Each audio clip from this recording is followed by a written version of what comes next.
Hello, everybody, and welcome to the Baka podcast.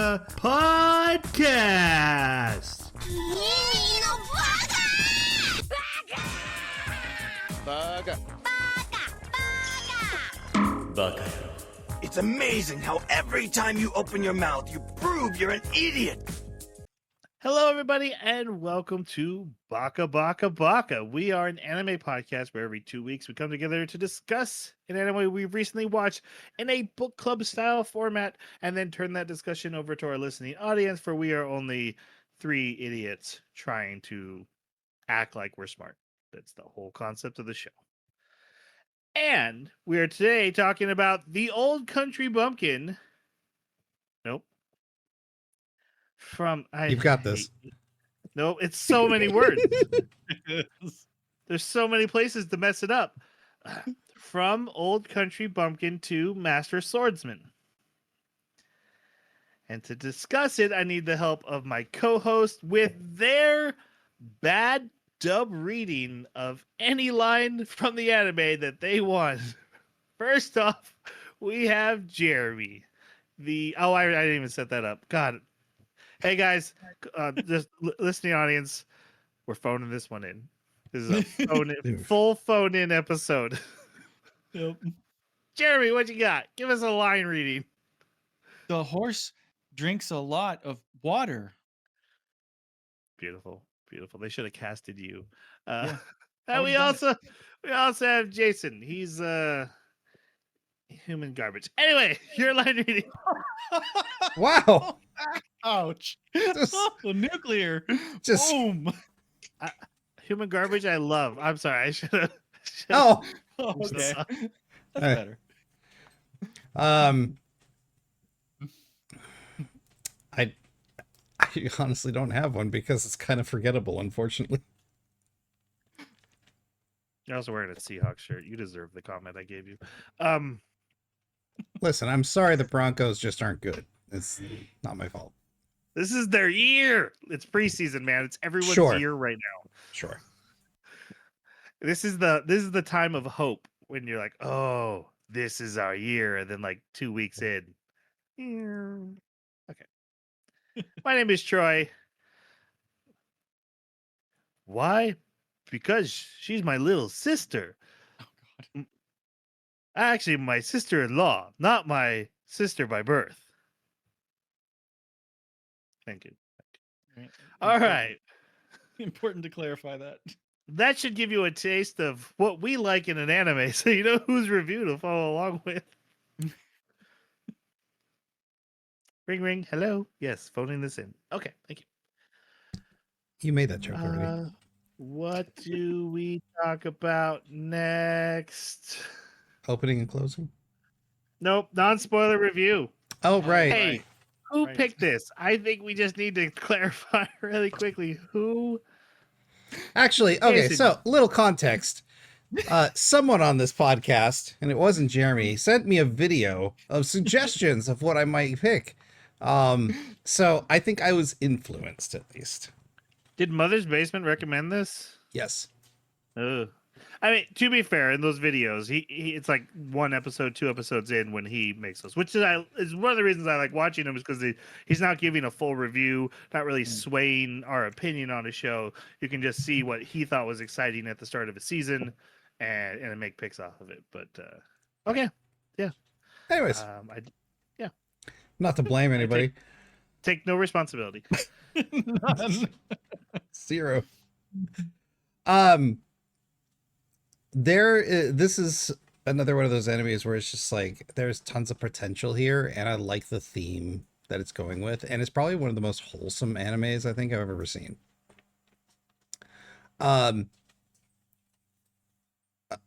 Also, they had no favors because this thing is way, like, they had a very small budget and they came in under budget.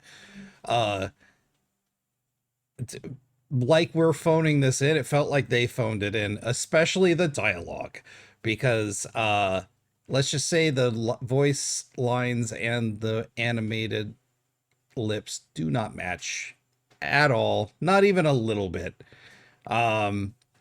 So you're talking English dub. Yeah, specifically English. That needs to be clarified. And it should also be clarified this was a series bought by Amazon to show, and I think they hired their own voice actors and Or it's AI don't generated. quite have the technical experience. No, it wasn't that bad. It was close, but not that bad. Anyways, It's not that same voice that's as- used on every YouTube video. Right. as far as like review, it's like story review, it's just not engaging enough for me to recommend it. And I think Jeremy has a really good point. I'll let him get to it. I won't steal his thunder because Troy didn't get it, but it's it feels like, and I think this is partly the English dub's fault, but it feels like the English dub actors and actresses were phoning it in. Therefore, when I'm watching it, I'm like, do I care? Should be So- noted sometimes literally because the microphone discrepancy between different voices. It's like, are they on their phone? Did they get to call Yeah. this in? Yeah. So, yeah, not excited about this one. Mhm. Yeah, I actually watched a couple of episodes in dub. So Tanya and I were watching it, and she was so bored that she said, "Let's watch some dub. Let's watch it in dub. Come on, we got to do it. This is so bad. We've got to at least do that." So we watched an episode in dub, and then she made me watch another one in dub a little bit later. And I didn't have as much of an issue with like the main character in dub, although I definitely heard the difference of like it sounded like he was in a different room or something with echoes going on and stuff. Like the quality was not great. Um, but yeah, I always have a hard time with dub uh characters, you know, the way that they talk. So I don't know if I even have a good opinion there, but I did not like it. Um but there's so much about this anime that it could have been really interesting. I mean, just the idea of a master swords, well, not even a master swordsman, but just like a sensei at a dojo going in and you know training royal guards basically, and then discovering who he was and what kind of abilities he really has. Like that there's a really cool potential there, especially for the escapades that could happen. Um, but he doesn't want to be there. Like the whole time, he's just sour faced. And in both the English, well, more in the English, I actually have to say, in the dub than in the sub. But even in the sub, he just he doesn't deserve it in his mind. He's like, I don't deserve to be here. I don't want to be here. Ugh, everything is just put upon me. And it gets old so fast because you're like, okay, I'm really not interested in this story anymore because nothing's happening. Like there's very little. And if things do happen, they get resolved like that episode or the next episode. And I know it's pre-spoiler, but but because things get resolved so quickly, the rest of the time you're just left wandering around the town. And it is a slice of life anime, I would say, for that. Like there's a little bit of action in it, but it's more slice of life than action anime. And yeah, I cannot recommend this anime. Not at all.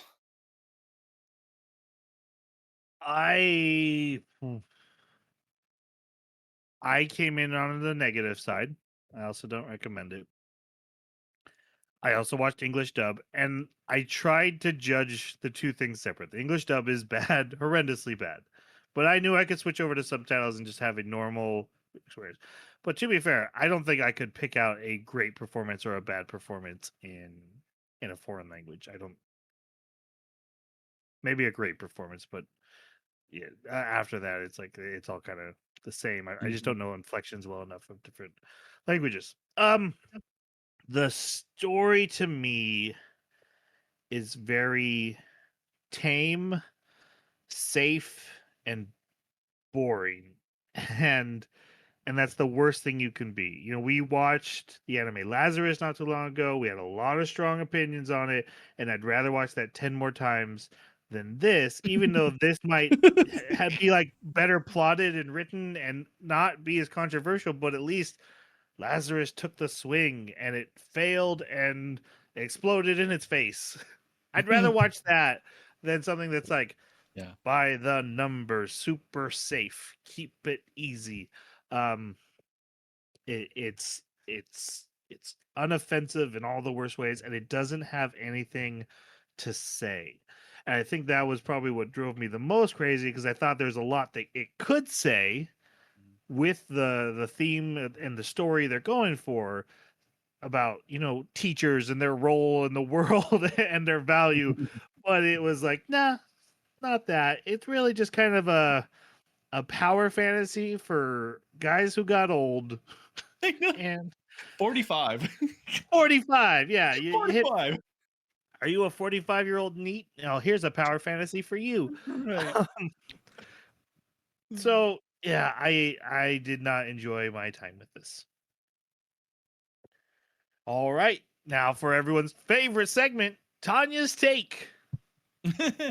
Her take was, I don't want to watch this. Do I have to finish this? Okay, I earned credit with this with this anime. We don't want to know what Tanya's credits get cashed in for. We're moving on. Jason, your thoughts on the opening and closing? It felt like the rest of anime. It phoned in. Especially the OP like had some decent animation. However, it was just the same animation over and over again with the sword movement. It's like you had such a potential to show this guy was a sword master. And they focus so little on the sword master part. And that it's in the title. So, Whoa. Kind of. Master Swordsman. He's going there. It's 2 Master Swordsmen. He's not there yet. he's obviously the best swordsman in the in multiple kingdoms. He's you know, Yeah. yeah, he can't beat it. He can't beat his dad, but yeah, right. In the title of the anime, it's merely his title, like from the title of Country Bumpkin to the title of Master Swordsman, not Yeah. necessarily skill related. So Sure. I wasn't a fan of either. Yeah. I'm not a huge fan of that style of singing. It is a certain very hyper nasally style that I've heard several other times in anime, Japanese singing in general. So it's just not one that really suits me. The images were fine, but there were a lot of scenes that at least never happened in this season. Maybe they happened some later time, but like those characters were never sitting around a campfire. So this is just a fantasy sequence or something. And then for the outro, my favorite part was just like singing along with it's over. All right, another episode's over. All right. But that's about it. Little harsh, but fair.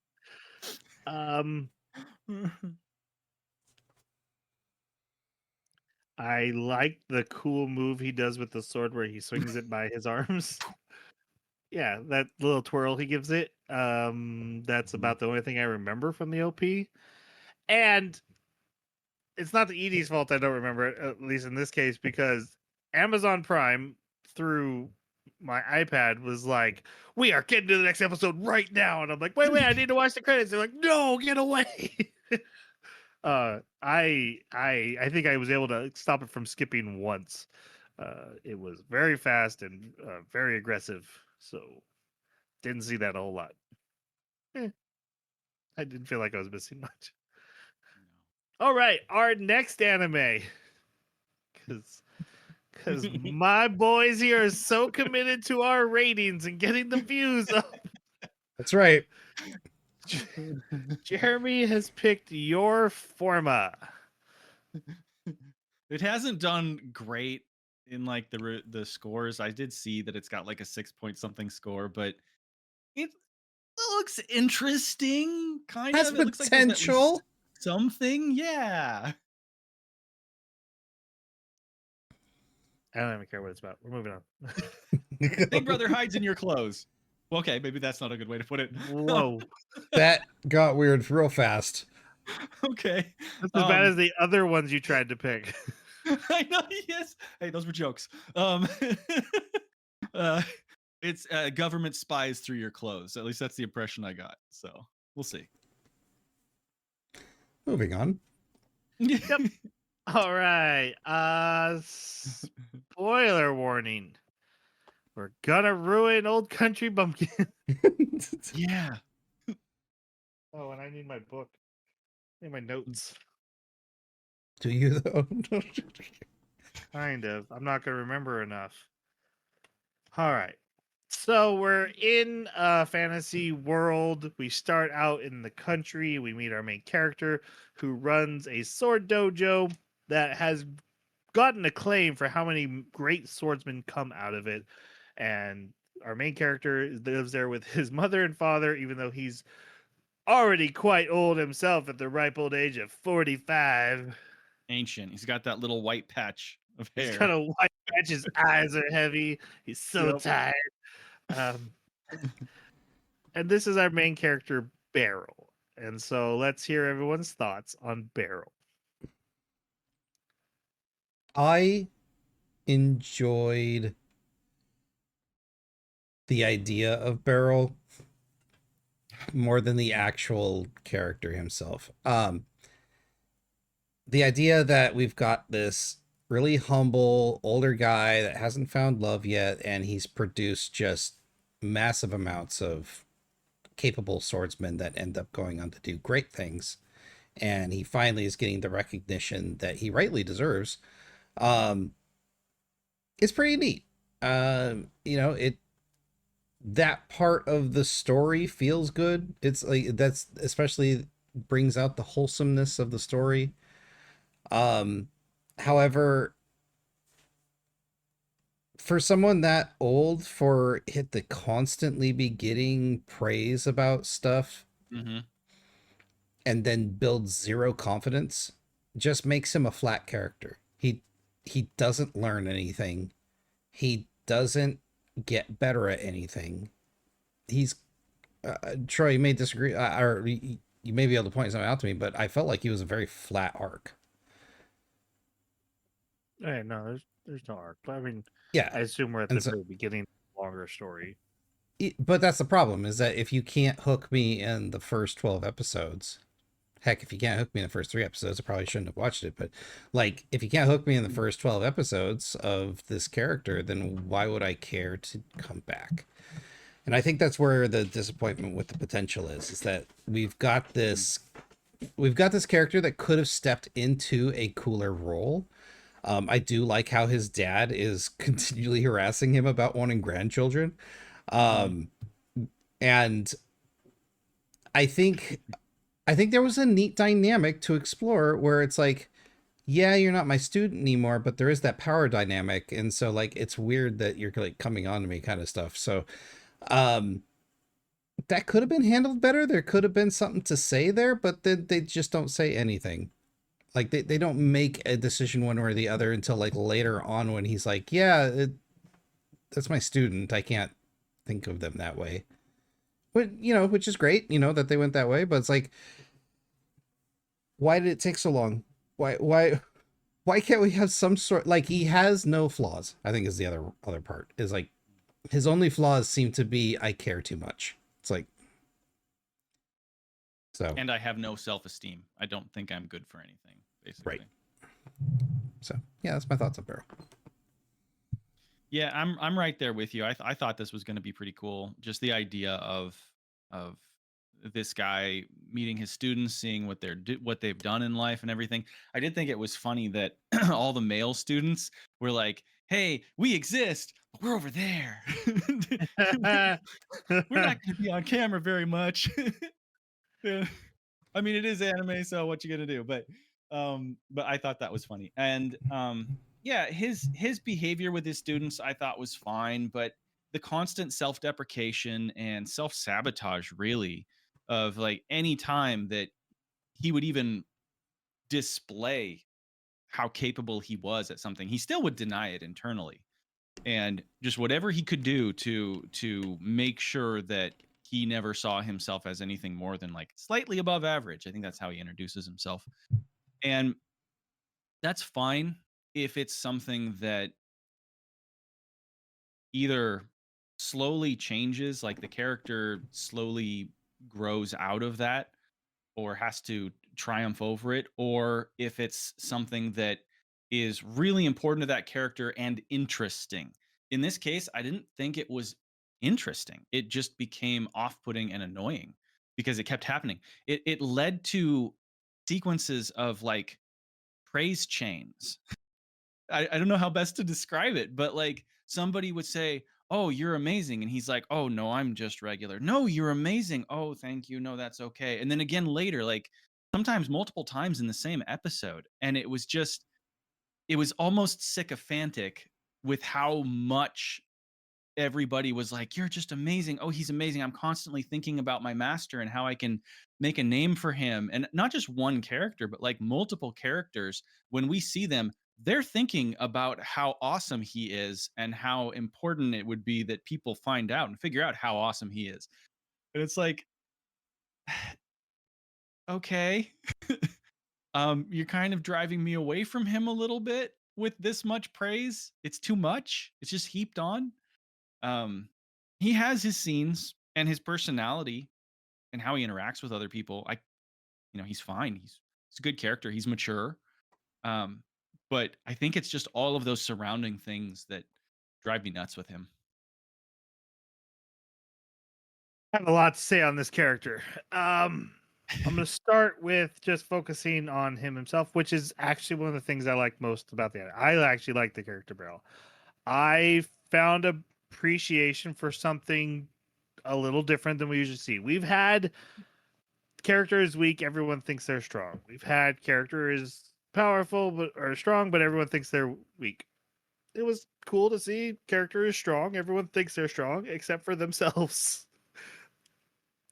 And I like that he wasn't like One Punch Man strong and then that way. He was like winning fights or barely able to, like, he wasn't the one slaying the monster, but he was able to stand up for it a while, and he doesn't even realize anyone else trying to stand up to it would probably have failed in that time. Uh, I felt they made good excuses for him not to buy into his own hype that everyone else is going on about him, and just thinking, oh yeah, well they're my students, of course they think I'm the best. And the number one reason he thinks he's not the best is he can't beat his dad, and he's got that chip on his shoulder. Now I don't disagree with also what Jeremy said. I also think like that just go in so hard on like everyone thinks you're the best, him being like, nah, that can't be true. Yeah. They go really heavy on it. But as far as the character himself, I found that at least interesting and different from a normal anime protagonist. Um, He the wasn't thing I Jinwoo. could, Say that again. He wasn't solo leveling. Yes. Yes. uh, the the thing I couldn't stand, and I want to be very clear, Beryl himself is a heart of gold, great person, and Yeah. he never does anything out of sorts or out of line in this regard. But the way the anime just keeps throwing his own students into his face, like they all, a lot of them have romantic intention. Some is more subtle, some is stronger. It's like got its toe right in that harem line. Like, oh, is this gonna be a Oh yeah. harem? We could full on harem. Now again, he just wants no part of that, Mhm. but the anime does, the story does, and it's creepy because he is not only most of their teachers, like he raised a few of them, and then halfway through the anime, they're like, "Hey, why don't you go live alone with this 15-year-old girl?" Right. And I told these guys, I got an uncle in prison who was a sixth grade teacher and always had a young underling underneath them, and Oof.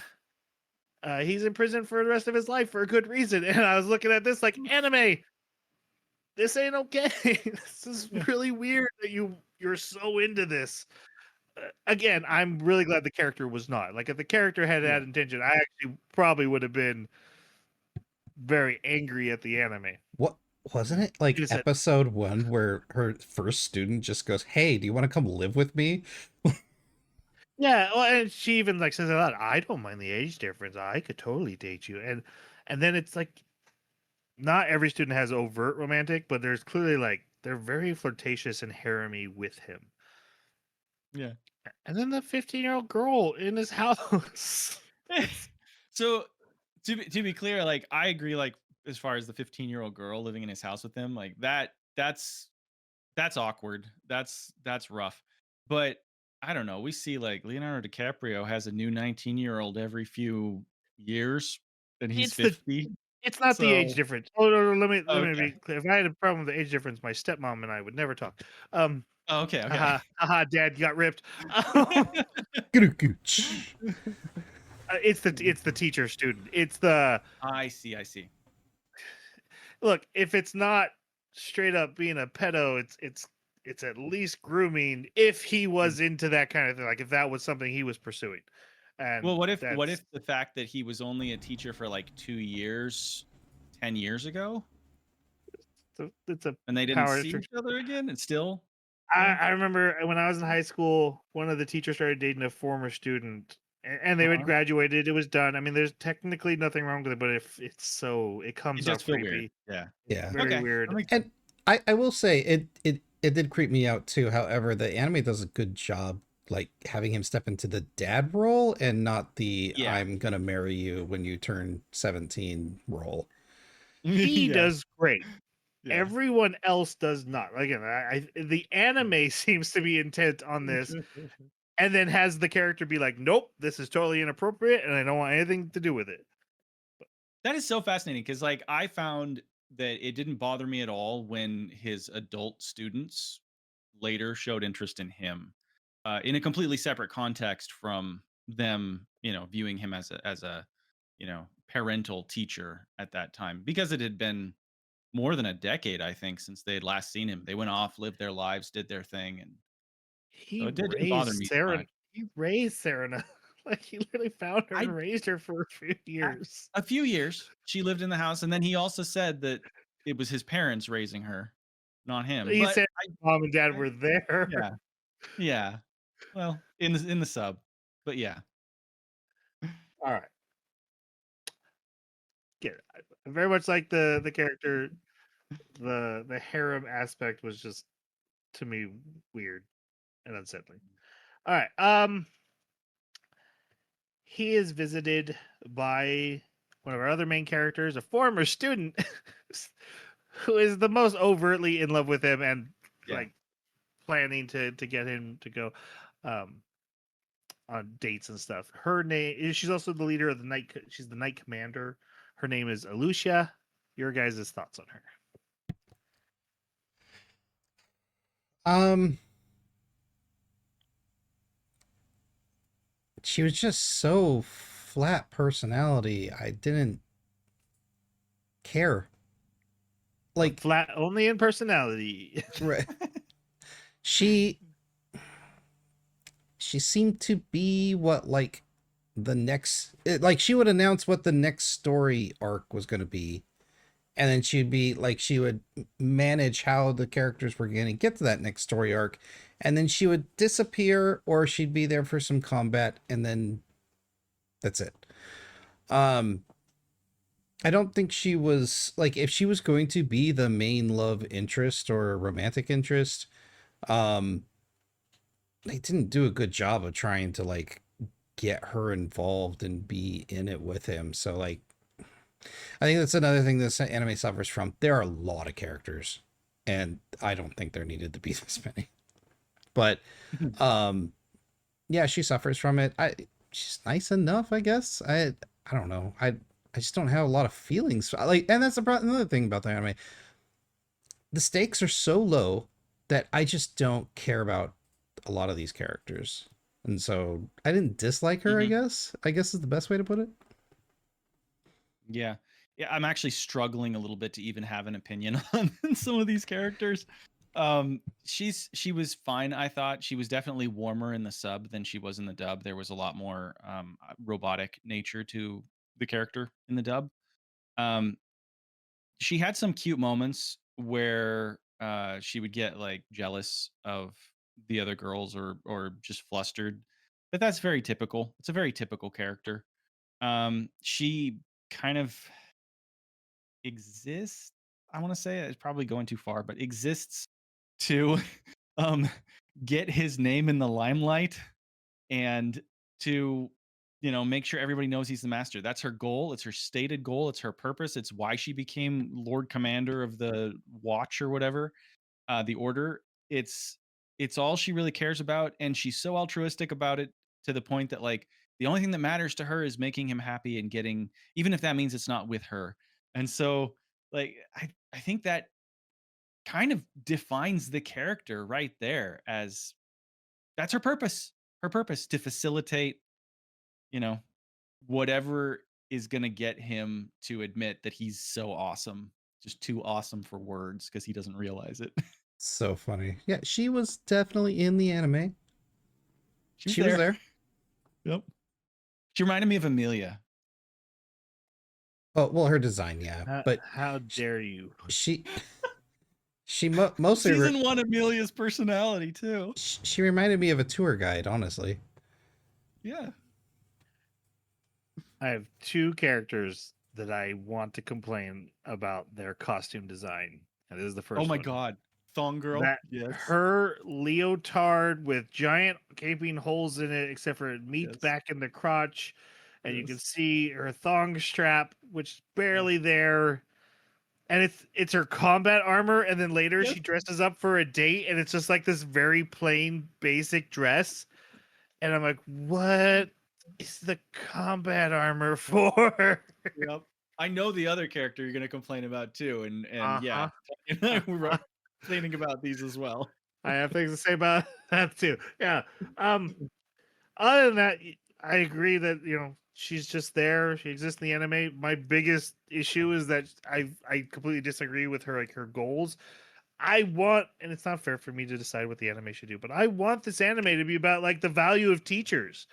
Like, yeah, he's the greatest swordsman, but guess what? He produces dozens and dozens of great swordsmen, of adventurers and knights that protect this world. That is so much more valuable than throwing him into the battle and putting his life in danger. He is the greatest teacher they have. Let him just be that. Yeah. I get her thing, like, hey, he deserves all this recognition for how great he is. I get that, but the theme should be him teaching has 1,000 times more valuable than him jumping into any battle. This world is safer because he took on a backseat role, and that there's a ton of value in that. Yay, teachers. I'm not even like a super pro teacher person or anything, but it's like it was right there, and it's so easy to build on that. And this anime is like, nah, we don't really want to talk about that. We just want to talk about how the old guys can be cool. You can be old and still cool. And as an old guy, I didn't need you to tell me I'm cool. I know I'm not, and I don't need to be told it. Right. All right. So because the appointment comes from his the king, the royal family, he has to at least go. So she takes him to the city.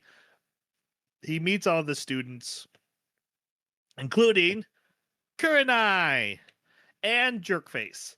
Now, Jerkface has a name. I never wrote it down because I never thought he'd be a repeating character, and then he was. So I just always referred to him as Jerkface. Even though he ends up being like this super nice guy.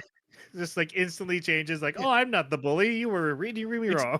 But it's really funny that you can say Jerkface, and I know exactly who you're talking about. Yes. Even though he was only Jerkface for like 10 minutes, and then the rest of the anime, he's amazing. Yep. But he's also like one of the only male characters that matter in the anime, so there's not a whole long list. Yeah. Yeah. Your guys' thoughts on Kurenai and Jerkface? This anime has a big problem. It's trying to emulate a harem, but the protagonist isn't having any of it. Yeah. And so because of that, Kurenai feels like a copy of Alusha in how she, like, her role in the anime, just a different body type. And I don't like it when anime do this, where they're like, oh, we gotta have a body type for all the, you know, people out there that want to have their fantasy. It's like, We need a lolly. We need a right, voluptuous one. We need your girl next door. We need the cute best exactly. friend. Need the Tsundere. Yeah. And Yep. so, besides that, she's just irritating. The like the Swing with dub. your hips. Swing with my hips. Swing with my hips. I forgot about that. Called her irritating, and I completely forgot about that. That makes it 100 times worse. Jerkface turns into a sycophant, and I just can't stand it. Instead of, it would have been more interesting if he was like, I respect you now, but now I'm gonna beat you. Like, I'm gonna work hard to get to your level and beat you. No, it's not that. Oh, okay, I've learned from you. Oh, I like to learn from you. And it's just like, let me lick your boot. It's like, get out of here. Learn some self-respect. Just because someone beat you once, grow a spine. You had it in the beginning, and then you just like leave it on the ground. It's like, yeah, I didn't like either of these characters. So I didn't mind them quite as much, but I did wonder, like, why the heck is this girl here? Why is Kruni here? Because obviously, yeah, there's the harem, gotta catch them all. But at the same time, like, she's the two-handed, you know, the hander, right? That's her other role, is like, we need every weapon type. Sword type. And so she's the one that's going to wield the two-handed sword. Beyond that, she's our Skyrim. I really don't see a reason to have her there. She never really contributed anything that couldn't have been provided by another character on the cast at the time. So like you said, Jason, having just too many characters in the cast that weren't needed. The guy I have a little bit more compassion for, just because, you know, he's the only dude on the cast other than Beryl. So I'm like, at least use him for something, you know, do something interesting. I thought they were okay with him most of the time, but you're absolutely right. He was a sycophant the whole time. And I was kind of offended almost at how quickly he changed tunes after losing that battle. It was way too fast. And how much he and the rest of, like, all of the students in there were just like hanging on every single move that Beryl made in his next teaching session. Just, I don't know, that really bugged me. Like, I watch Yeah. Spilgrim and some other guys on YouTube that are like, they go and they do their medieval sparring with real weapons and stuff, and they do the full armor and go in and do, you know, steel armor MMA basically with weapons. And so I get to watch a lot of them demonstrate, like, so this is this move and this is that move and this is how you swing it. And so I thought this is what they're going to do with this anime. It's like, Really hoping. yeah, get into the tactical swordsmanship and how you maneuver the pommel so that it goes here, and use the guard to block this. And he did a little bit of that, where he was like, yeah, you've got the two-handed sword, and you know it's got this part up here you can grab so you can have more leverage. And that was about the extent of it. And I really wanted more. And I thought that even the combat was going to do that. So when I saw the characters being like, oh man, look at that, he said dodge. Oh, wow. I'm like, okay, come on, give me at least some kind of cool, teach me something and show me why they're so fascinating. Also, I was like, wait, this is like the guard of the city, and he's And they don't teaching know this he's most teaching a fundamental lesson. things. He's teaching a lesson of where, like, if you step back or step forward, it'll change the distance of your bow. Can we go a little bit more technical? Like that Yeah, that feels exactly. 101. And like, if they Yeah. don't know that, why are they the guard? Well, Have for you God's tried? sake, the Lord Captain of, or whatever she's called, is like, oh, someone could grab my clothing during combat? What? Have you tried swinging with your hips? Have you tried swinging with your hips? Genius! Exactly. Man's a genius. Yeah. Listen, Cotton, if you want to win a sword fight, you gotta unsheathe the sword. It's like, Yes, exactly. Yeah. So just seeing the reaction of Jerkface and really all the other students to his words of wisdom just rubbed me the wrong way, and it got worse and worse.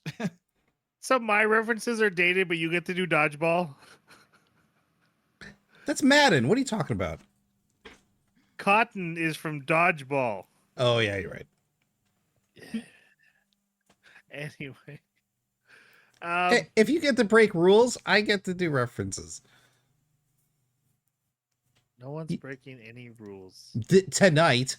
Actually, you Yeah. bringing that up is against the rules. We established that. You're Oh, breaking a that's rule right. right now. Yeah. No, Context. okay, but I never agreed to that one, so it's fine. It's not a democracy. Ignorance is no excuse. Managed democracy. Editing Wow. power. All right, I want to give my thought on these two characters. I'm actually going to come in with a hot take. I prefer Karuni over Alusha. Oh, really? What? Yep. How? Why? Yeah. Because they do serve almost the exact same role, but one's trying to sleep with him, and the other's just like, yeah, he's my favorite teacher in the world. She definitely came from a more innocent place and could do a lot of the same story beats. Yeah. And I like that. Hey, at least she changed to a different weapon, and then had a reason to have trading. Whereas, like, Alusha is literally supposed to be the best soldier here, and she's Yeah. like, "Hi, how do swing sword?" Now I do. It's not that I actually don't disagree with anything you guys said about Kurna. I'm just saying of the Still two, better than her. if I was gonna like rip out half the cast, I'd keep this one over the last one. Plus, her outfit didn't drive me insane. Yeah, Fair. that's fair. And for Jerkface, I don't have many thoughts on them other than what Jeremy said. Of I just appreciated someone that was a guy got to be in the story. Yeah. But I also agree with like, oh, you have dodged one of my blows. I will serve you forever. It wasn't like he saved him from a great evil or something, and he saw how great this sword master was. It was like, oh, you could dodge me. I didn't know such a thing was possible. I must never ever. And it gets made even worse later because like he still uses that technique in multiple battles where he does this pirouette No one and else can spins dodge, really yeah. hard. I thought this, and this is what I was hoping for when watching this anime, is that we would get a technical review of how he ended up behind him.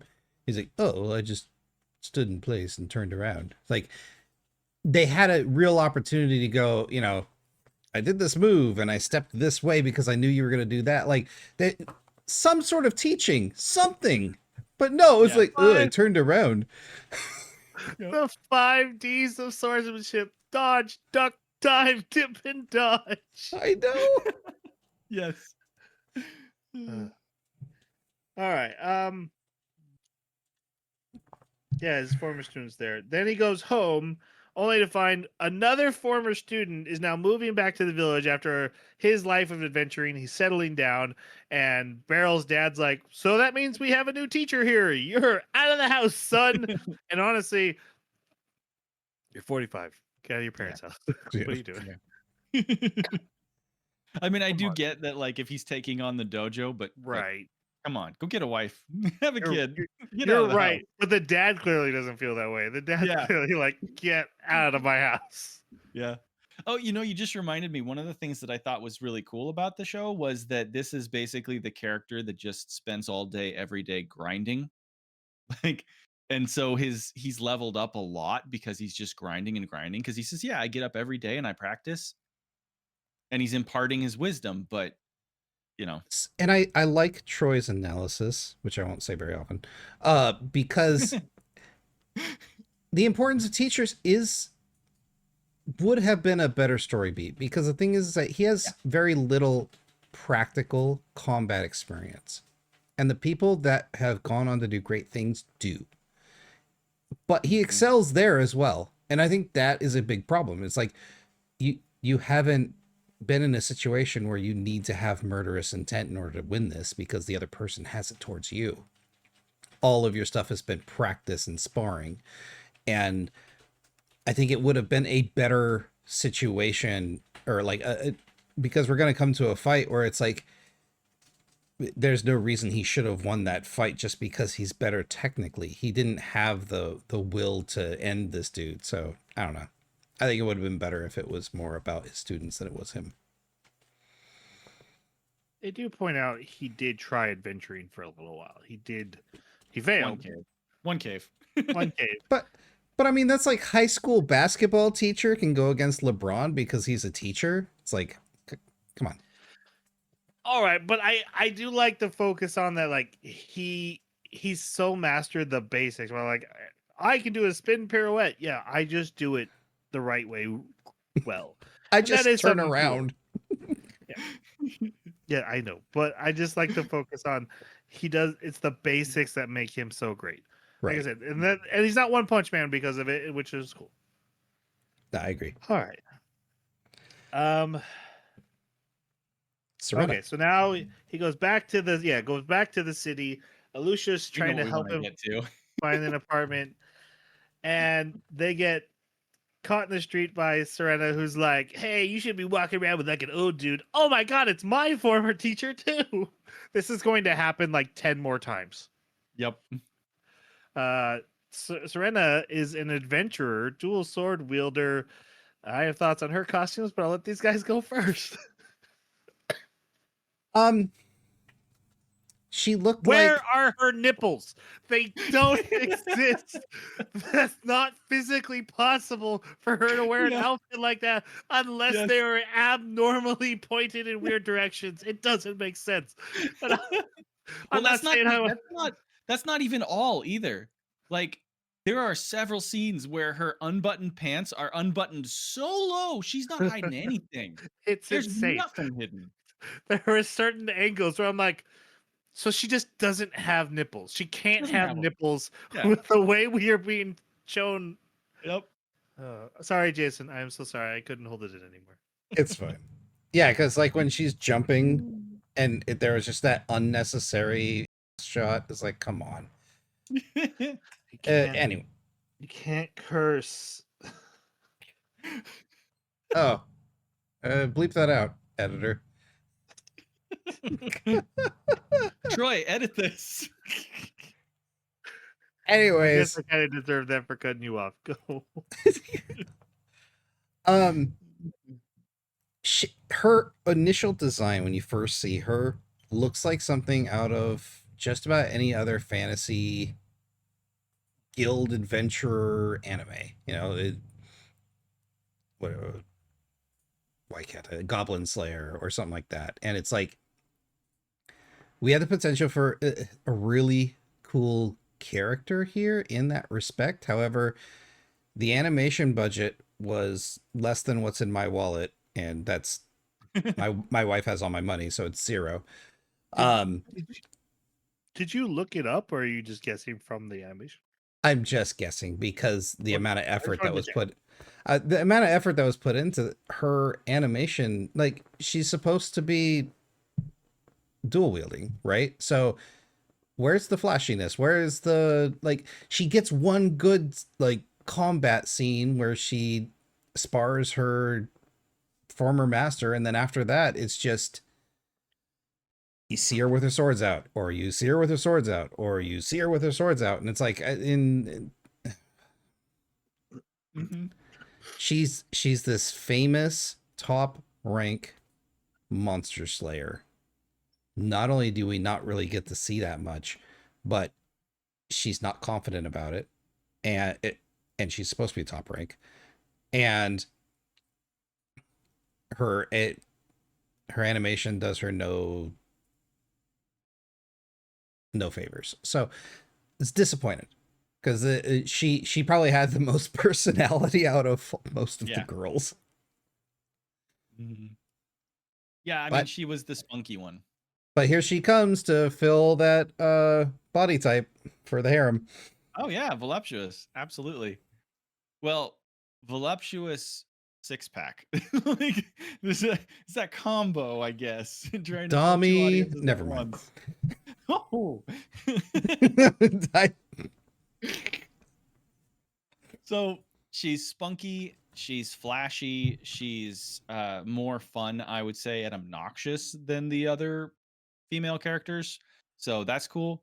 But she really doesn't matter in the scheme of things. Like she matters for an arc here or there, but even she is like, "Hey, I'm gonna go and leave the story for a while. I'll be back later. Hope everything's going well with you, Master." So, I mean, there's one scene where she like influences another character, but even that is arguably not that important. Um, so yeah, another character that don't really know that she contributed much. Yeah, that I don't disagree with that. Other than this, I didn't really need the flashiness. I did kind of like that nobody here was again a super. I jumped through a line of 10 guys. 10 guys get sliced apart. It was trying to be more practical, but it also wasn't that interesting to watch. She's boring.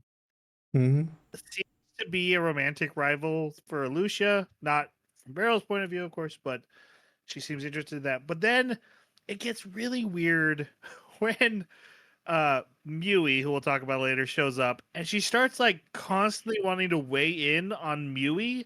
And I'm like, are you doing this as like I'm your former daughter, so I'm weighing in on your new daughter? Or is this I'm a future stepmom and I'm weighing in as a future stepmom? And Or again, it's all like, jealousy? yeah, Yeah, I got jealousy out of it. Yeah. she Ugh. said I was jealous of Mui, but also she hasn't talked to Mui, I don't think, Talked to her since. once. She talks to her once, but then like the second, third time we see her, she's, you know, that Mui is a good seed. She is gonna do great. And I'm like, when did you talk to Mui again? What changed? And why are you bringing it up It was randomly? didn't you see that split second where she saw Mui's expression as Mui looked off to the side? She's just been mulling that moment over in her mind ever It, since. I I, bet you that's what it you're was. right. You're absolutely right. But it was like I don't feel like you have a say, and none of the other, Alucia's jealous because oh my god, that 15-year-old gets to live with you. Yeah. And then Yep. everyone else is just like, yeah, whatever, it's fine. But Serena's like, I have thoughts on this, and I'm like, why do you have thoughts on this? And there is a parallel that hey, I was orphaned as a child, and you helped raise me. Now you have a new orphan, Woody Allen. Not Woody Allen. Woody Allen? Yeah, Woody Allen. Yeah. That's some accusations. Must be a character he played. No, No, it's real real life life. actor Woody Allen married his 18-year-old adopted daughter. Oh, I didn't know that. Yeah. Huh. That was a long time ago, but that definitely happened. And Dang. Move. anyway, yeah, the character. Okay, I killed Jeremy. I'm still processing that. That's insane. Okay. That's insane. uh, oh yeah, then he fights Jerkface. Then we've already talked about that. Jerkface is like, "You're no teacher of mine. Spin move." Oh, you got me. You're my Pirouette. favorite teacher. Yep.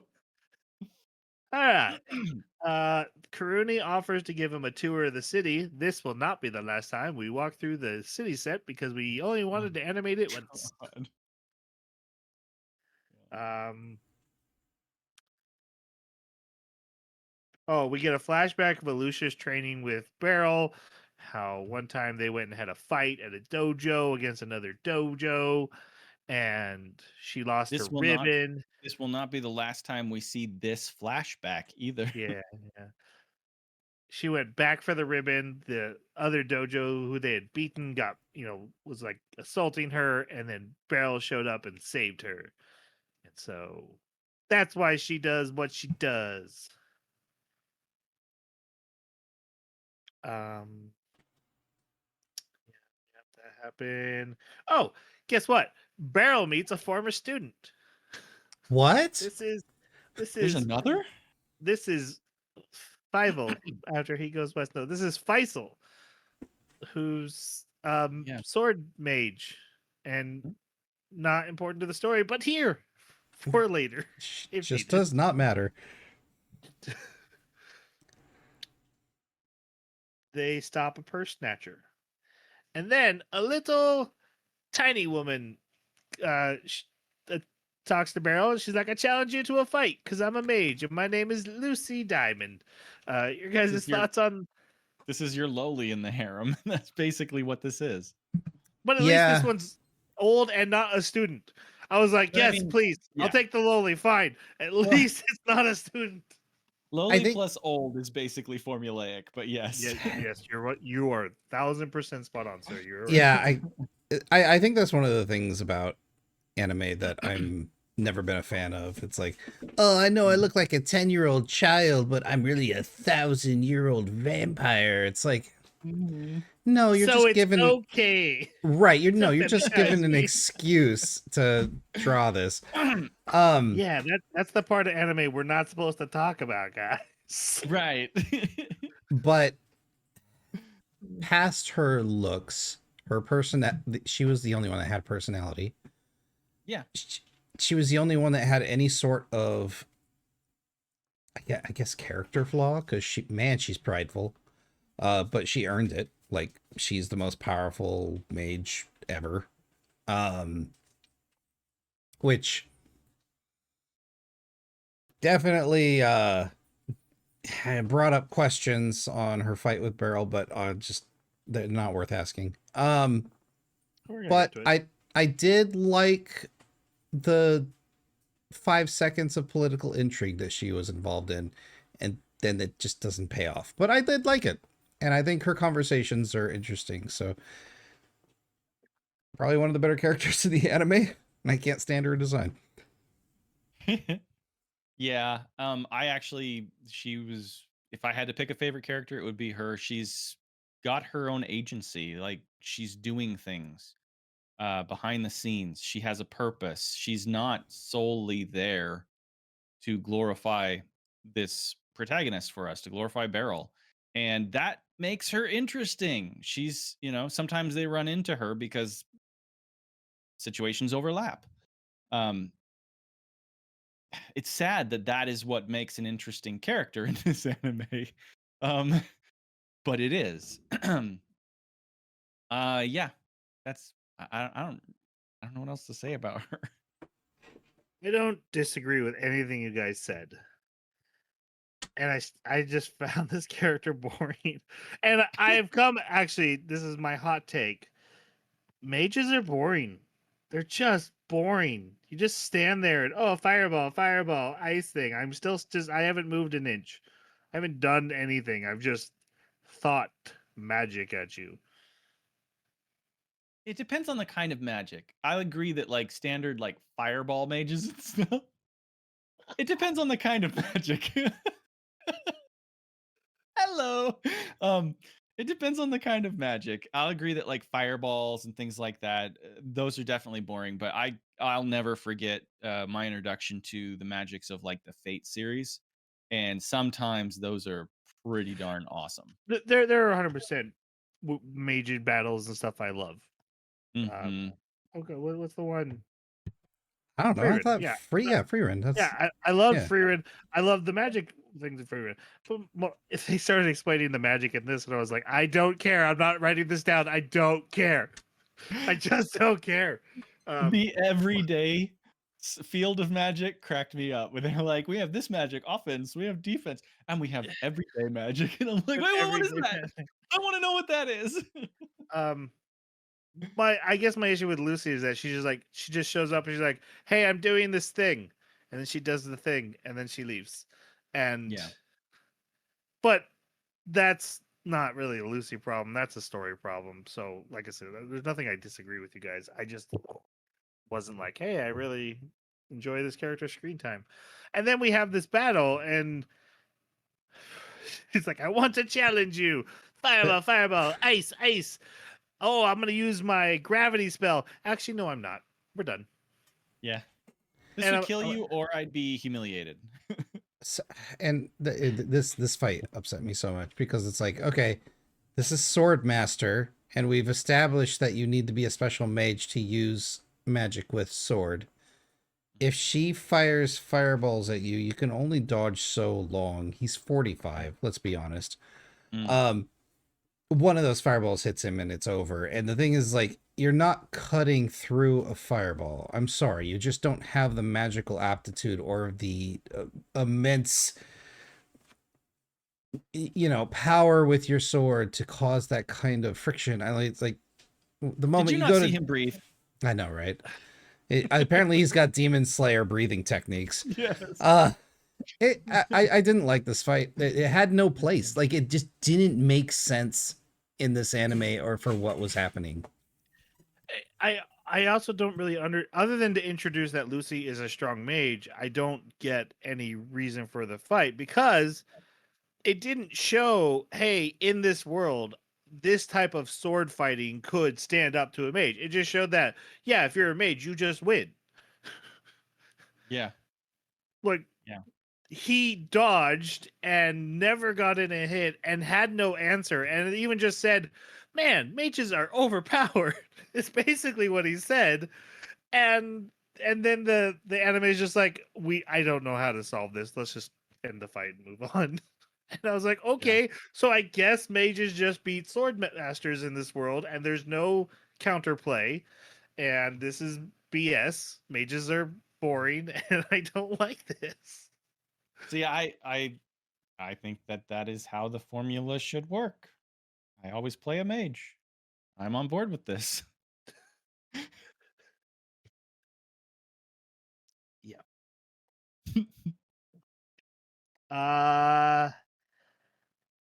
It's so boring. You just stand there and say, you press I win button. Fireball, No, no, fireball, no. fireball. See, what you do is you take a little bit of buff magic, and then you do a bunch of spells, and then as soon as an enemy aggroes onto you, you buff an ally so that he can intercept, and you don't have to deal with that either. That's how I play it. Stupid. Magic is stupid. It's why Elden Ring didn't have a difficulty slider. It was, were you going to use, actual weapons, or were you just going to cheat your way through with magic? Oh, trust me, the magic I was using was not working. Serna asks if he'll help train the adventurers, and he's like, "Oh, I don't know." And then they go to the adventurer guild, and there's this guy there who's just like, "I don't believe this guy's cool." They're like, Serna's like, "Well, then I'll fight him. This guy that I want to win, I'll fight him, and you'll see." Oh, he beat me. I guess he is cool. You have to go to the dungeon now. And then they go to the dungeon, and they find 3 goblins, and they beat them. And he's like, "Oh, I guess I don't have to do anything because I don't really like dungeons. I lost in one once." And then on their way out, a giant griffin like murders one of the guys, but don't worry, he's fine. But just straight up murders him. And then they're like, "That is something not a griffin." I'm like, whatever, it's a griffin. It's a named monster. This fight was just so badly animated that I just instantly didn't care. Again, huge potential to show off Serena, but no, she goes, "You're right. I'm gonna go heal that guy. The best adventurers, monster hunter. I'm just gonna go heal that guy. You take care of it." It makes sense from her point of view because she's like, "I'm the second best because Beryl is here." Right. However, and he doesn't have any healing magic. Right. But and then him fighting it, I hate crapping all over this anime because I really wanted it to be something I wanted it to be good. But like, I'm going, did they hire a bunch of 7th graders that were first learning animation to do this? Like, the monster moves so unnaturally, and then it's like, "Oh, I have this power to turn everything to magma." What? Yes. This is the best because the magma's going into the cave, and the people in the cave are like, "Oh no, it's magma!" And then we cut back outside, and Beryl's just standing in it. Yeah. Yeah. His master swordsmanship training allows him to walk through it, stand in it, like He's just, and I'm like, "Oh, so it's like not hot magma. It's like really cool, slightly warm to the touch magma, and the people in the cave have nothing to worry about."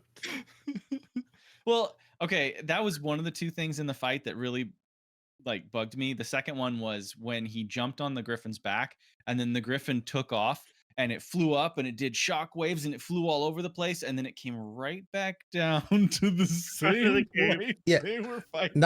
Not only that, he then willingly jumps off it to Yes. face it instead of go. I'm in a vulnerable spot. I have a sword in my hand. No, I'm gonna like do the honorable thing and fight it face to face. Okay. I was wondering if he was gonna tame it. I genuinely, when I was watching this fight and he was riding it, I was like, "Oh, is he getting a steed? Is this his steed?" And Yeah. it didn't turn out that way. Twice I thought that in this freaking anime. Yes. He does the same thing twice, and I'm like, Yes. oh, he's gonna get the cool steed, and add to his Nope. Nope. Same thing with like, okay, you mentioned it already, but the fact that he fought one of his prior students, right? That happens so many times. And then he also duels the jerkface, right? There's just so many repeats of, oh, I have to prove myself by dueling this person too. A lot of this anime is just a repeat of itself. All right, well, Serena shows up and kills it. She's like, I couldn't have done that if you hadn't Kept I it don't know. busy. stood here. Yeah. Absorbed the molten lava. This is totally your battle because you broke your sword. Yeah. In its eye. That's another thing that's really funny. It's like Yeah. the leverage for that thing to have broken his sword off. Like, I don't know. That's just Yeah. Anyway, Anyway. so he lost his sword. He's got to go to a blacksmith, and he takes Karuni there. Guess what? His blacksmith was a previous student. And it's a See- guy, so he won't be Yeah, this is a showing guy- up again. Yeah, so we'll Balder, get the 2 oldest minutes of student he ever screen had. time. Yeah, we'll get 2 minutes of Yep. screen time with him because he's That's a right. man.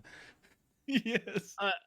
Another great moment of like showing like, man, the seeds I have planted are Yeah. flourishing and helping this kingdom, and they're like, now he has a free access to blacksmith. That's all that matters.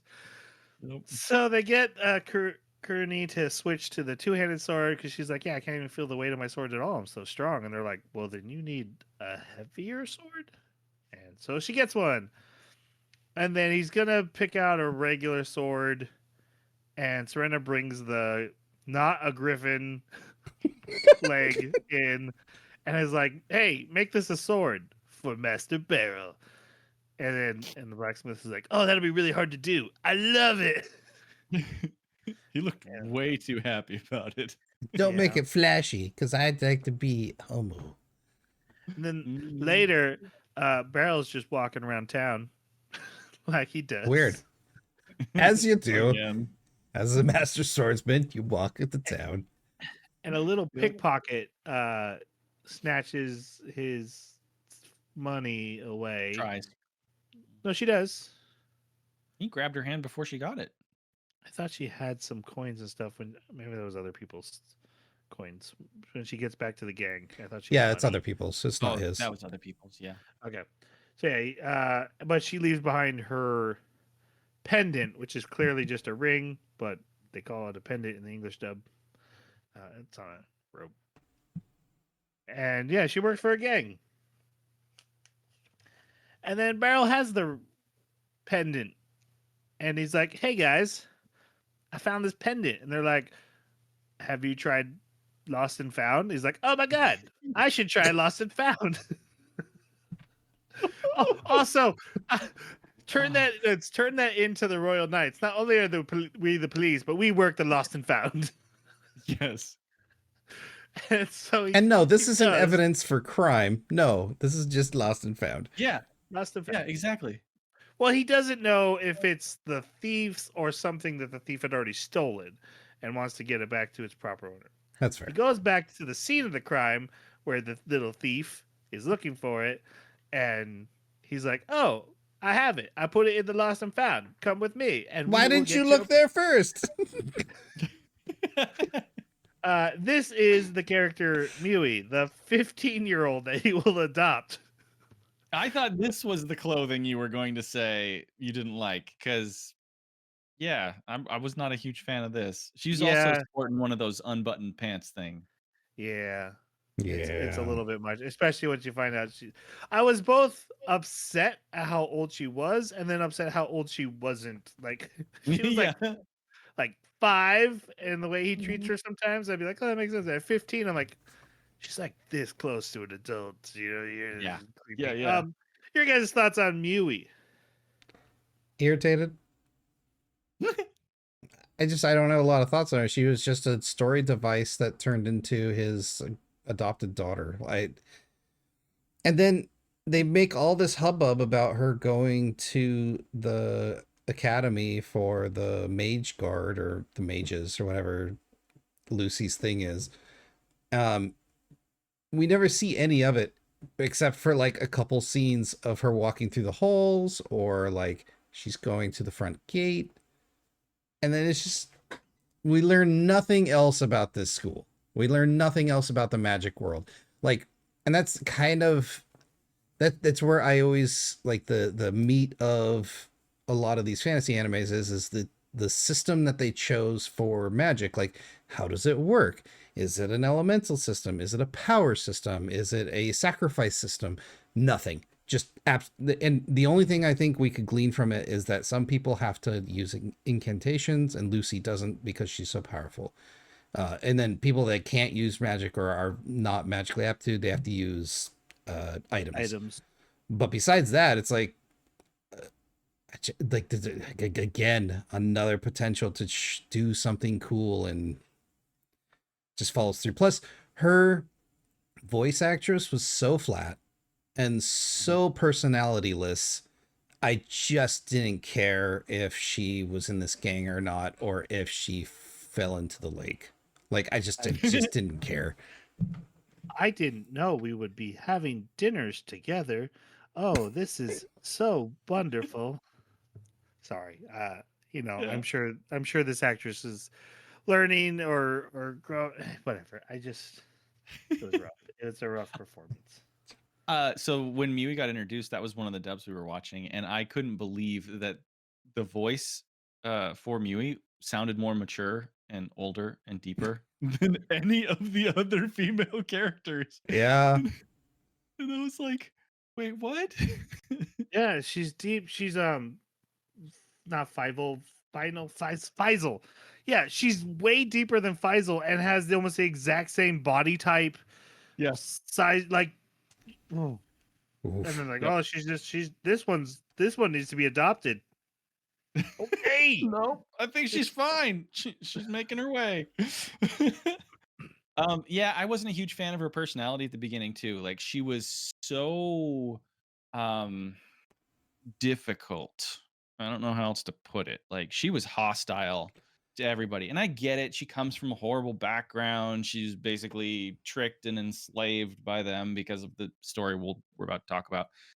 But like, I don't know. I just didn't find her endearing as a character. And so to have her fill that role of being like the orphan daughter that he's, supposed to open up to and she's opening up to him, it's more like she's just kind of thrust onto him as, we want to see this character grow and we want to see him in a family setting. Even though, like you said, he's already dealt with having young kids like Serena in his Yeah. house this isn't new to him. But it is new to him not having his parents there to take on the true role of being the parents. Um, it was entirely just for him to have awkward parental moments, and I think the rat chase was one of the most irritating things for me because I was like, this guy fought a griffin and like predicted its movements, but he can't predict. They call it out. I can't predict what the rats are going to do. I can't read them, but he was reading the griffin. Yeah. Like I don't get it. I mean, I do get it. I just don't like it. Yeah, and I can appreciate the bratty, untrusting teenager. Like that's an archetype we've seen in many media before, and I get it. Just it felt like the actress just did not care. Yeah. I mean, there's story beats with her that drive me, but the fact Lucy is like, she's gonna give him a home, and she's like, and then this 50-year-old girl will live with you. And then like a week later, they're like, "Hey, there's also a dormitory she could Yeah. stay in. That's perfect for her." And Lucy's And I'm like, pretty sure Lucy's the one that said that too, like the dormitory, because she was taking him on a tour, right? "Right, right." But it's Lucy's idea to put them in a house together. And I'm Yeah. like, Yeah. "What?" You And have a she even, dorm. And Beryl resists at first too. He's like, I don't think Yeah. that's a good idea. Yeah. yeah, um, yeah. As far as like her sad story is sad, but also they don't play it out. They literally it happens off screen. Like I uh know. her sister gets zombified, he has to kill it, and they just don't ever address it. She Yeah. never is told like, oh, by the way, your sister is gone, or her body's gone. They're just like, hey, you need to go to school. Get off to school with you. Get on that Oh, school bus, girl. by the way, I had to decapitate your sister's zombified corpse. Which is Exactly. it's a intriguing story of like, hey, I was trying to get my sister back to life with magic, and Oh, I got involved in this stuff, and then he's helping her, and then in the course of helping her, has to go face to face with a zombie and feels terrible about what he has to do. And then it's like, okay, now let's deal with that. And they're just like, nah, that's not this story. Not what we're here to do. no, we have more shopping We- to do. Yeah, I was gonna say we gotta walk through town. We gotta chase mice for half an episode. Yep. All right, so him and Lucio talk with her to get information. She reveals that, why, that I have a dead sister. This gang said they'd bring her back. They go get Lucy, and then Lucy's like, oh, yeah, no, you can't do that. That's not a thing magic can do. Let's go get them. And they're like, oh, okay, let's go. And Lucy's like, yeah, just me and Beryl and this little kid. We're going to go to the gang headquarters and just deal with this. Plus, you got to also take into consideration that at the beginning of this episode, they were talking about how they were getting together a group of the Order Knights to go and take out the Yeah. same name. Like as soon as you hear the name of the Yeah, this is beast a big that's deal coming, in this it is city. him. Yeah, there's no reason that they wouldn't be like, oh, this is who we were getting the knights together. Well, let's just go. We'll all just And you go. can't say, and Lucia's right there and is like, all right, well, you all have fun now. Yeah, she hears the name. The knights have almost no role to play in the security of the city. It's just all the mages. Actually, it's just Lucy. Lucy is security. Except for the most important thing that happens in the story, and the majors are like, yeah, we're on break or something. Yeah, exactly. Oh, there's a prince? Forget it. We don't do that. Oh, there's assassins that we could beat with like easy fire spells that we clearly have. We can beat anyone. What do you think this is? We're Union. We're on break. Exactly. I have tea to sip. Anyway, they go to the gang's hideout. Lucy blows the doors open, walks past the bad guys, like, I'm gonna go fight the boss. Beryl, you fight the rest of them, which he does, mostly off screen. Yep. She has a super boring mage battle with the Twilight guy. Oh, you have this spell, I have this spell. I win. All right, that was the end of that. Yes. It reminded me of when Freerin was in that jail cell and the demon comes in. And I was going, why is this so much more interesting, that fight, than this one? I think you're right. It's not only are their personalities flat, but there's no movement.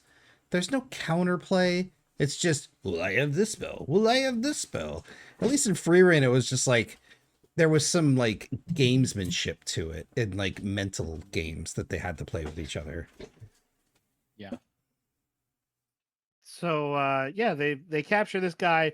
He's then immediately assassinated by a magical device inside his body from a guy who then goes and talks to a church guy. We find out later it's a bishop. Yeah, or a bishop. You're right. Yeah, not the pope. Bishop. Yeah, but they are working Got on the hat. This is part of. I'm guessing they are connected to the Pope. This isn't just a. Yeah, the pope even like justifies the guy's action. Right. Yep. Yeah. Then Balder makes the new sword. It's an unbreakable sword that can now break other swords. Beryl and Lucy meet with a priest from the church. That's all. Nothing really comes of this. He Yeah, gets moving on. some clothes. He gets some clothes for Mewy later from this guy. And I'm like, what? Why Yeah. is this guy sending this 15-year-old girl daughter clothes? Did you tell him, hey, I'm raising? He's not even raising Mewy at this point, I don't think. When he meets the priest, and the priest is like, oh yeah, that That's bishop. really helpful. Yeah, The bishop was horrible. Let me give you some clothes. so yeah, the priest is like a good guy in the church. Is like, yeah, our church does some bad stuff. You should stop that. Well, also another thing is the name of the place is Svenjardvania. I was like, that clash Yeah. is so bad. Guess what's not getting written in a note? Svenjardvania. I just called it the other country. Yeah. All right. The reason for the priest in the story is he gives information about like, oh, they're trying to do this ritual. Our church has this belief. It's crazy. I don't believe in it, but we have an official belief. Like, I don't think priests are supposed to say that. Anyway, they meet Mewy. And she's all like mad that they're being nice to her. Yep. Oh, and then we like cut to the night of the raid of the bishop. It cuts so fast, I can't even tell in my notes why it cut. It just we're talking to Mewy and then we're fighting church guys. Basically, yeah. It's kind of crazy. Yeah, so they're doing a raid on the bishop's men, and the church guys have the blessing of this magic spell they've been trying to get from the dead bodies, which makes them faster and stronger. And No, they're just using buffing magic. There's nothing connected to the dead bodies there. I thought they said it was the miracle. No, They no, believe the all magic, spells all are magic is miracles. the Yeah. miracle. That's right. Mhm. Yep, yep. All right, so it's Karuni and Faisal that show up. They Mhm. were just walking by. We're like, oh yeah, Coincidentally. we can help. Yeah. And then Beryl has to fight the bishop's right hand man, boss guy. This who was has- an entertaining fight. It was very short and a little bit silly, but at least there was some activity. I think I was just starved for action at this point. And so I was like, please, Yeah. yes, do something. I like that. Like Beryl was losing. Like he's too fast and strong with his enhancing magic that I can't block. I'm taking blows, so I'm just gonna step into it.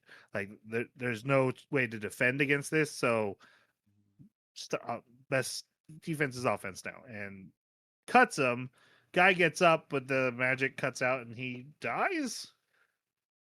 He stabbed himself with another knife, and I think that might have like triggered some kind of time limit on Beryl, him. no, Beryl landed some devastating blows to his chest area. Yeah. And then after that, yeah, he stabs himself with the knife to try and boost himself up, but I think that made him bleed out more, and then he died. Oh yeah, I also there did. were zombies. I skipped the zombies, but there were zombies. They came after, I thought. Yeah, they do. Anyways, Okay. one thing I liked about the fight is the fanaticism of this guy. Yeah.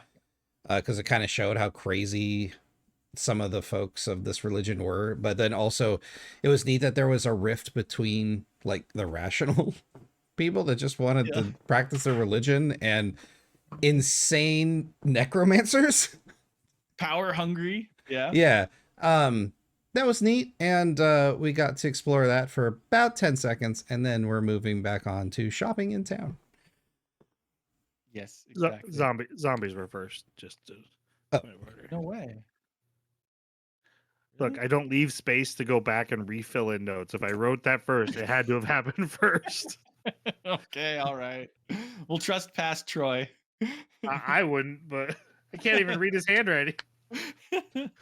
The bishop's captured. So he gets a house from Lucy. It's one of her like old houses that she doesn't live in anymore. There's also a scene where she comes to talk to him, and she's standing in front of the Knights building, and they're like, "Come to the Mage building," and they cut, and it's the same building with maybe like a palette swap. It's the same fence, same wall, same building, and he's like, "Whoa, this building!" And I'm like, "It's the same building." Like, what? Welcome to the Super Nintendo. Palette It al- swap, new monster. it also is insane looking because it looks like she went to meet him. They traveled and ended up at the same place. Yep. Okay. Yeah, and then Yui, you're gonna live with him if you want. And she's like, "Yeah, I don't even care. I guess." Yeah, he was like, no, and she's like, I'm gonna take this room. It's like, okay. He takes her to a play. Get out. And then they go to a magic institute. No, the magic institute, the school, and learn about magic. I fell asleep for a little bit. Then they find out they have an oppressive dormitory. They didn't learn much. And then they run into Serena at lunch randomly, and then she's like, "What? You have a 15-year-old kid, just like me." I hate her. She's cool though. That's basically Anyways, this has no consequence. Except for later when I'll bring it up again. And then the rest of the episode, we chase mice around until Mui decides, I do want to live here with the mice. I feel at home. Also, they run the mice out and then put a dung ball in front of the mouse hole. And I'm like, but the mice aren't in there anymore. They could just go that make wasn't a new like hole. the entryway into the house. That was right just where they lived once they got in. Anyway, I did like how it Yeah. looked like a Tom and Jerry mouse hole. Yeah, I was thinking the same thing. Alicia is back in the story, and she wants Beryl to go clothes shopping because, according to my notes, something Royals something coming. Look, Basically. eventually I figured it out because of when it happens, but I'm like, I don't know who they're guarding, who's coming. I can't figure this out. Yep. And even when it started happening, I'm like, so are we guarding them? No, those are guards for her. No, they're Right. guarding her. They're guarding him. What is happening? Yep. The church country, the other country, is coming for a visit. He has to buy fancy clothes. She's making him go shopping. Jerkface and Crooney spy on them during it. And then after, Jerkface is like, hey, boss, you got feelings for the teacher? And she's like, I don't want to tell you. I'll tell you anything, but not that. I have to go. And then they go back to the school, and she challenges Beryl to a battle. And then she tells Jerkface, I'm going to tell him I have feelings if I win. And then he instantly turns around and is like, Kearney, guess what? She's going to tell him he has feelings if she wins. And then they fight, and he wins kind of by cheating, but his point is like, yeah, there's cheating in real combat, so Yeah. ha ha ha ha. This was Don't the have long hair. This is the capes are stupid thing. Yes. Exactly. Don't have long hair, don't have capes, don't have beards. And apparently don't have the sides of your leggings. That's very important. People are known to grab those during combat. And then Karuni's like, did you have feelings? And Jerkface is like, I'm sorry, I told her, I had to tell her. And she's like, I have nothing to hide, I'll tell you anything. I don't have feelings, I'm hiding those. Yeah, Oh, exactly. Oh my gosh. I'll just so be many happy circles. if he's happy. Ugh. Another thing that was really weird to me was like, why does Jerkface care that much? I kept wondering, is Jerkface like interested in her? Or is this inappropriate behavior? Like, what's the issue? He's falling for Beryl, obviously. Yeah, exactly. He's such a great swordsman. He's the best. I actually ship Karuni and Jerkface. I feel like they have a little something. Yeah. I'd agree He with was that. like, hey, is this a date? And she's like, wait, what? I have a sword joke to tell, but I'm not going to. Probably good. You're gonna say she has a bigger sword. Is it a double-handed? No, it's two swords. Never mind. Oh. Just gonna Oh, the two- moving on. goodness. Miwi comes home for dinner, and she's talking about her books and stuff, and he's like, "You don't have a bag," and she's like, "Yeah, I don't." He's like, "Well, we gotta get you a bag." So he goes bag shopping, but bags are expensive. So Serena's like, "I got a crazy hunting job I gotta go do. We gotta get a horse." So they go out, and there's It's a not a whole. magical horse or anything. It's just a It's horse. just a horse, and there's a Apparently, it's whole a really plot smart line. one too. Yeah. There's a whole plot line. This whole episode's about capturing a horse, and they do capture it after Beryl befriends it and gains its trust, and then they just give it away. See you later, Mr. Horse. Hope they don't need glue. That's right. Oh man, there were a couple of shots, like you mentioned with the griffin, that there were a couple of really, really bad shots. There were some with the horse where it looked like the horse had human legs when it was running away. The way the knees bent. I was like, oh no. No. Oh, and also when he knocked down the tree, Tanya and I were dying because he turns and looks at the horse after he knocks down the tree to create a bridge so they can get off the island.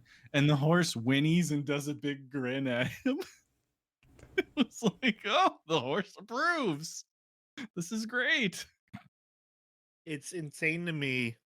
It's clearly a story of like he bonds with this animal. They go through an adventure together. And the end of the story is bye.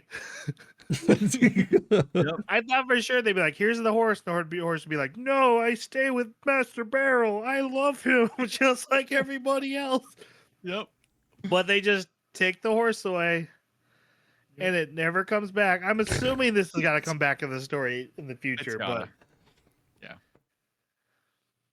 Oof. I think it was like given to the prince as a present or something, because I think that's who it was yes, for. yes, So that's pretty it'll probably come back to him through some future interaction with the prince.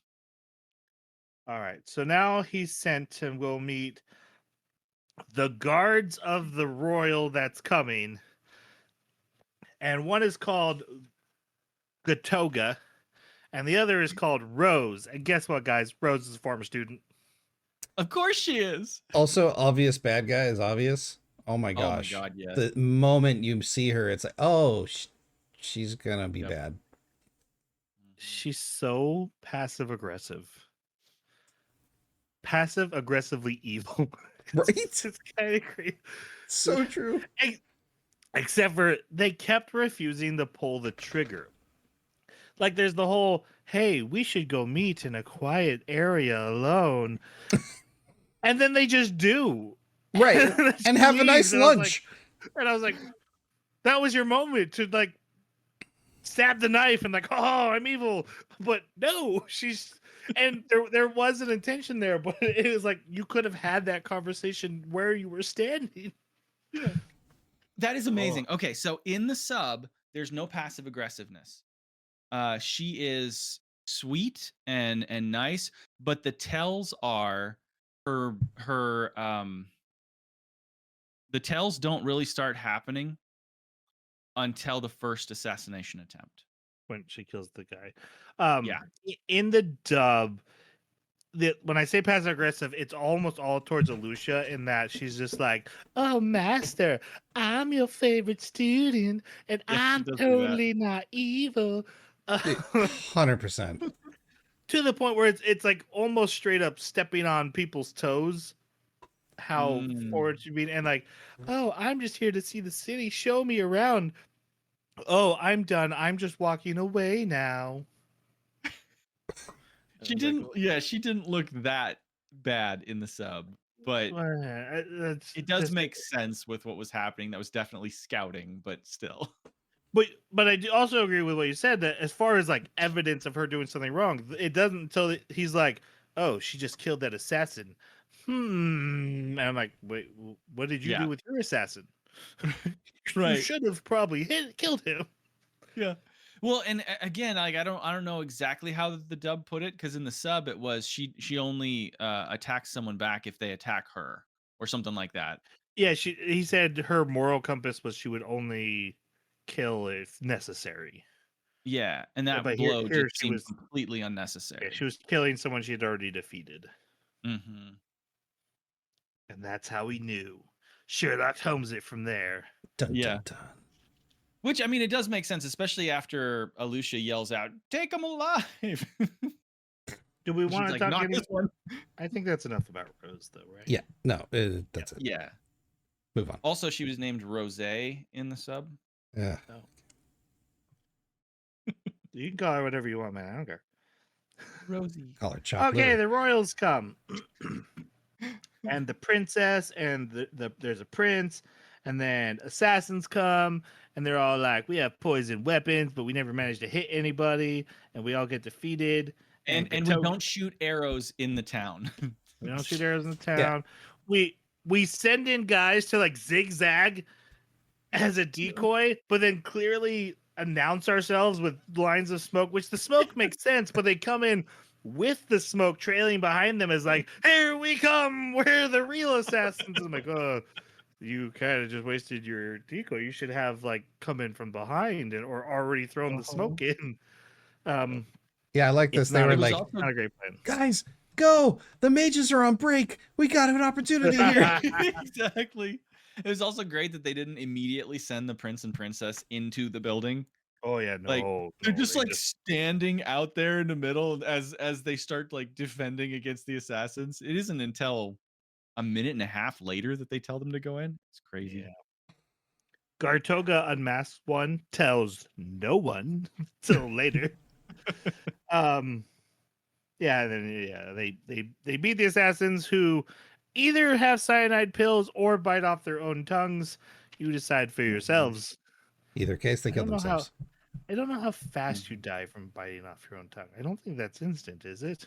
No, it takes a I while to can't bleed out. imagine it. Yeah, you would have Yeah. to take. Yeah, so these guys died really fast. So I think it's cyanide pills, but they had a lot Yeah. of blood in their mouths. It was black, so I think it's probably just some specialized this world poison.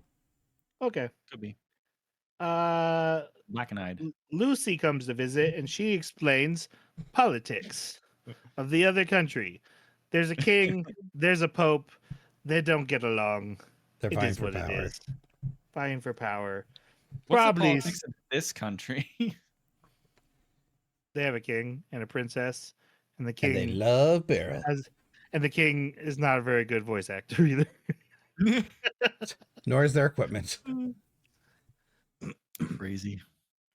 Then Rose is like, hey Lucia, let's go have lunch and I'll tell you stories about Beryl and it'll be all nice. And oh look, a little child has been lost. And I'm like, oh, the child works for her. Here it comes. Here comes the knife.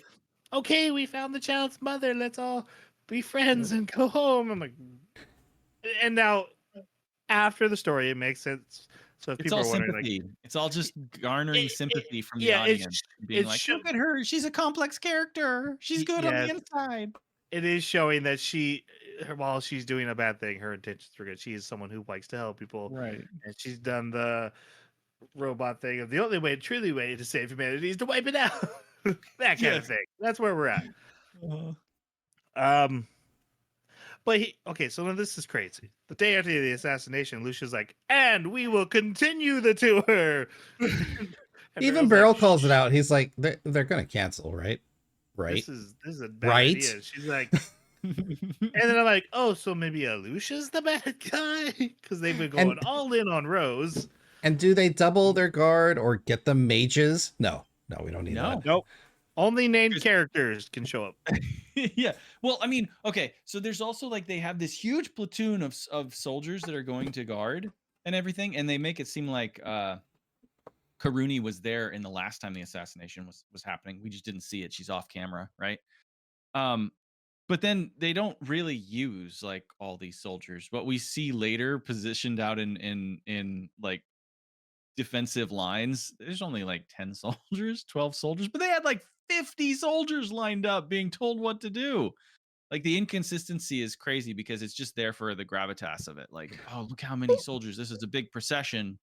Also, what was confusing, well, no, it's not confusing. Never mind. Looking back on it. But like, I'm going, okay, you know where these assassins are coming from. They're obviously, they're of this other state, and they've murdered your soldiers, and there will be no response. You have an invading force in your land who have Yeah. murdered your military men. That is an act of war. Mm-hmm. And they're just like, Yeah. yeah, we doing our job. It's fine. Don't worry about it. Well, Yep. it's a rogue element of that nation, and they are currently trying to plan a Frame these marriage guys. plan a marriage between the two nations. They're Yeah. about to unite.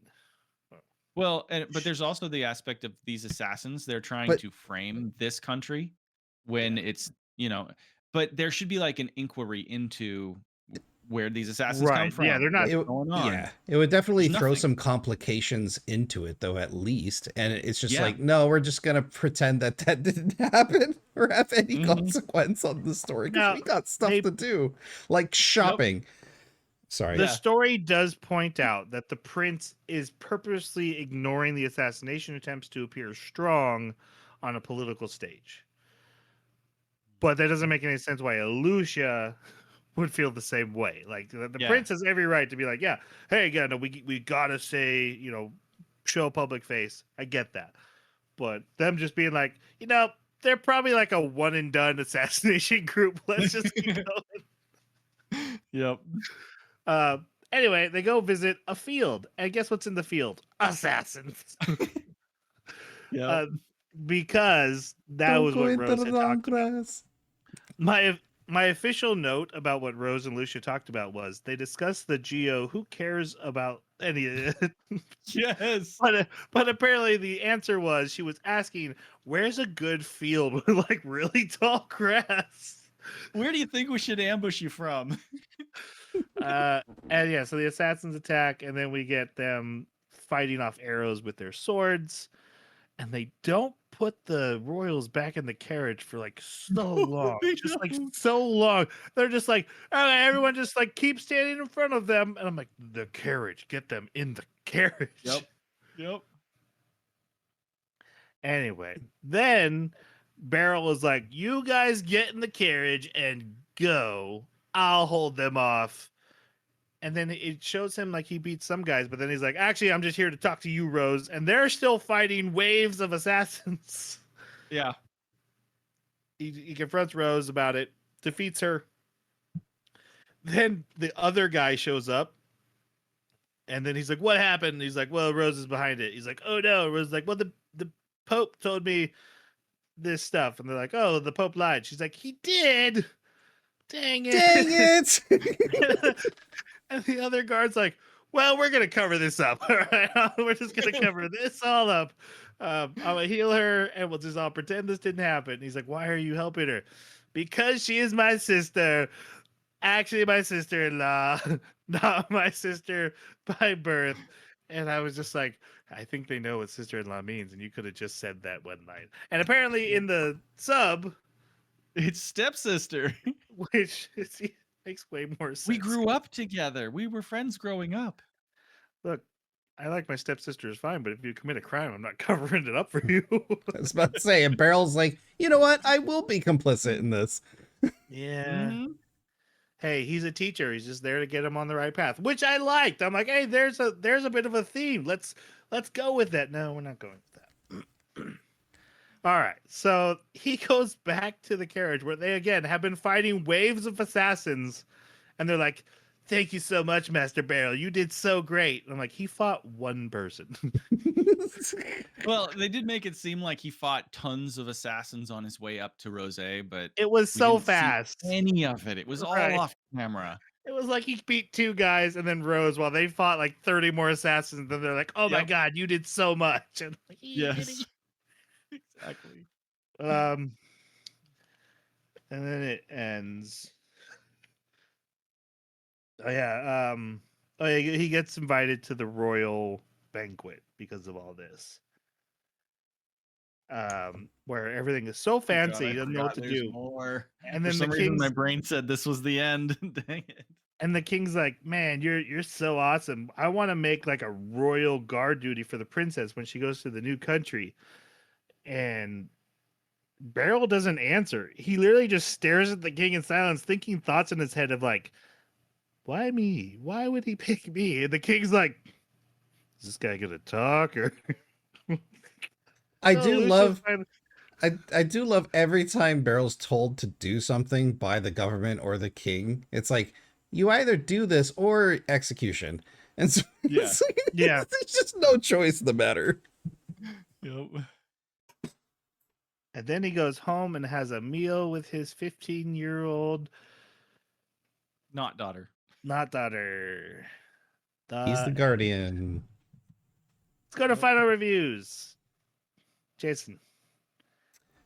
It it's not good. I walked into this wanting to give it like a high 2, almost a 3, just because I saw a lot of potential, and the story, I think I had imaginations of what I wanted the story to be and not what it was. After reviewing it, I can't let anyone else watch this. This is a 1. This is just not. The characters are not interesting. I don't care about any of them. There's no overarching theme, and the animation feels phoned in, and all the voices are actually phoned in. I can't recommend this. Jeremy? As much as I dislike it, to me it's not quite a 1, and I'm gonna ascribe it to the sub. It's not so like it's not as bad as Lazarus, so it's just a 2 for me. Nicely done. I appreciate you, Jeremy. Honestly, I can legitimately see where someone would enjoy this more than Lazarus. Like I said, my biggest thing is that at least when I watched Lazarus, while it crashed and burned, it tried. Whereas this plays it very safe, and I find it unchallenging and boring. With that said, I can also see some people would enjoy this. I don't think it's the dub's trash, but with it needs to be kind of be taken out and judged separately. I could have watched it in sub. After the first episode, I knew what the dub was going to be. I had the choice of switching. I stuck around for the ride just so I could fully get a grasp of it, but it's not really affecting my review. I think this is a 2. I think it's a solid 2. It is not bottom of the garbage. I never want to ever hear about this again, and I'm offended we watched it. It's not, it just wasn't very enjoyable for me. I think it could have done a lot better. It's got some things going on in it that I just made me raise an eyebrow and made me a little uncomfortable. And then story wise, it was just there. It was just happened and it was done. I'll forget about it soon, unfortunately. It One definitely thing had we did have- characters. It had Yes. characters, and it had dialogue. Yes. Well, we actually another reason why I give it a 2 is because we had fun after a while just doing like the Mystery Science Theater 3000 thing with it. It's just like terrible scenes would happen and be like, oh yeah, because horses drink a lot of water. Nobody knows that. When I was talking with my wife and daughter before the podcast, I pulled out an episode and was like, well, listen, I had him listen to like Mewy and I had him listen to the line about the sister. And then for like the rest of dinner, we were all talking like that. I am so happy we're having this meal together. So, yeah, there's something to be found, some fun in there, Yeah. especially that English dub. The English dub is worth joking around with, I think. So, all right, our next anime. Lord save us. Hopefully, some of you really somehow found this anime and want to hear about it and are going to press play. Your Forma. It's about spies inside your clothes. Yes, if Of that your- doesn't get you intrigued, nothing will.